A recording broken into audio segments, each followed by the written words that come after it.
اللہ اکبر اللہ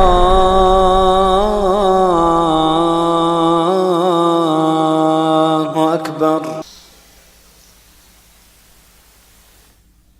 حضرت ابو ہریرہ روایت کرتے ہیں، میں ایک دن اللہ کے نبی صلی اللہ علیہ وسلم کے ساتھ آ رہا تھا، اللہ کے نبی صلی اللہ علیہ وسلم نے ایک بندے کو سنا، وہ پڑھ رہا تھا قل هو اللہ احد، سورۃ اخلاص پڑھ رہا تھا۔ اللہ کے نبی فرماتے ہیں وجبت، اس بندے کے سورۃ اخلاص پڑھنے سے واجب ہو گئی۔ میں نے سوال کیا پیارے نبی سے، ماذا یا رسول اللہ، اللہ کے نبی کیا واجب ہو گئی اس بندے کے لیے؟ فرمایا وجبت، فرمایا الجنہ، اس بندے کے لیے جنت واجب ہو گئی۔ سورۃ اخلاص پڑھ رہا ہے، قل هو اللہ احد، اللہ ایک ہے، معبود ایک ہے، عبادت کے لائق اللہ کی ذات ہے، اللہ بے نیاز ہے۔ حضرت ابو ہریرہ کہتے ہیں فَأَرَدْتُ أَنْ أَذْهَبَ إِلَيْهِ فَأُبَشِّرَهُ، میرے دل میں خیال آیا کہ میں جا کے اس بندے کو بتا دوں کہ تیرے سورۃ اخلاص پڑھنے سے نبی کریم نے فرمایا جنت واجب ہو گئی، اس بندے کو خوشخبری دے دوں کہ تیرے لیے جنت واجب ہو گئی ہے۔ ثم فرغت ان يفوتني الغداء مع رسول صلی اللہ علیہ وسلم، لیکن میں نے چونکہ دوپہر کا ٹائم تھا، کھانا کھانا تھا دوپہر کا، تو میں اگر ادھر جاتا تو شاید نبی کریم کے ساتھ جو ساتھ بیٹھ کے کھانے کا شرف ملنا تھا وہ مجھ سے رہ جاتا۔ میں نے نبی کریم کے ساتھ بیٹھ کے کھانے کو ترجیح دی اور اس بندے کے پیچھے نہیں گیا اس کو بتانے کے لیے۔ بندہ پڑھ کے چلا کہ آپ نے سنا اس بندے کو سورۃ اخلاص پڑھ رہا ہے، آپ نے یہ بتا دیا کہ جنت واجب ہوگی۔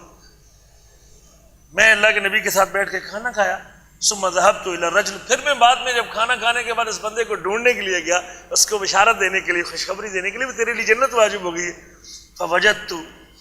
فقد ذهب، دیکھا تو وہ بندہ جا چکا تھا اور نکل چکا تھا۔ یہ بھی فضیلت ہے سورۃ اخلاص کی۔ انشاءاللہ اسی موضوع کو ہم اس کی فضیلت کو اگلے درس میں مکمل کریں گے۔ اس کی فضیلت میں بہت ساری احادیث اللہ کے نبی سے مروی ہیں۔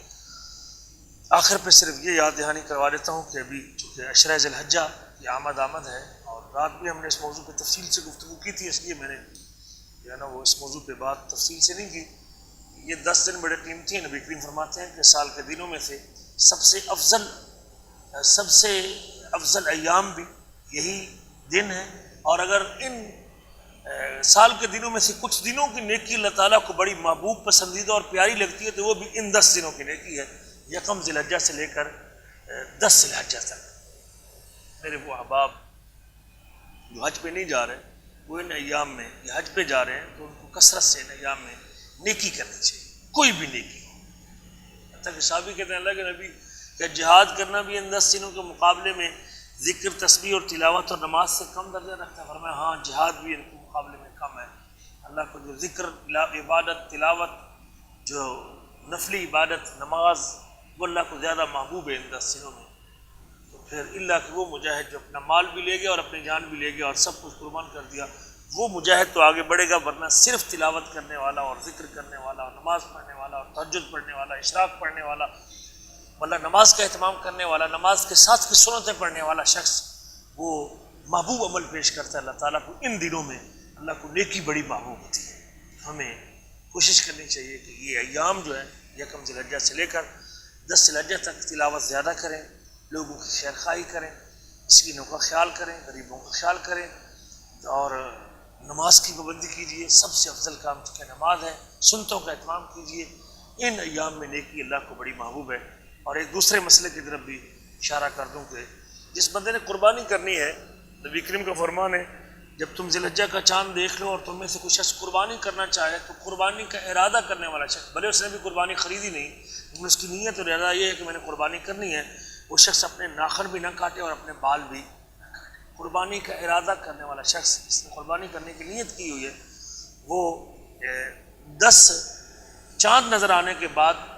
یکم ذی الحجہ سے لے کر قربانی کرنے تک، بھلے قربانی 10 کو کرے یا 11 کو کرے یا 12 کو کرے یا 13 کو کرے، جب تک قربانی ذبح نہ کر لے تو اپنے جسم سے، پورے جسم سے، زیر ناف بال، بغلوں کے بال، سر کے بال اور ناخن اور جسم کے اوپر جو چمڑا ہے، اس کا چمڑا زائد ہوتا ہے یا ایڑی پھٹ جاتی ہے تو بندہ چمڑا اٹھا دیتا ہے، یا ناخن کے پاس سے چمڑا بڑا ہوتا ہے تو بندہ کاٹ دیتا ہے، تو وہ شخص چمڑا بھی نہ کاٹے، بال بھی نہ کاٹے اور ناخن بھی نہ کاٹے۔ ہاں، جس نے قربانی نہیں کرنی وہ کاٹ سکتا ہے، سر کے بال بھی کاٹ سکتا ہے، داڑھی تو ویسے بھی بندہ نہیں موڑ سکتا، چونکہ اللہ کے رسول نے حکم دیے 5 حکم دیے ہیں وہ ان دنوں میں بھی نہ موڑے اور ویسے بھی زندگی بھر اس کو نہیں موڑنی چاہیے. اللہ کے رسول کے حکم کی خلاف ورزی نہیں کرنی چاہیے, کرنا چاہیے کہ اللہ تعالیٰ کسی فتنے اور عذاب کے اندر مبتلا نہ کر دے.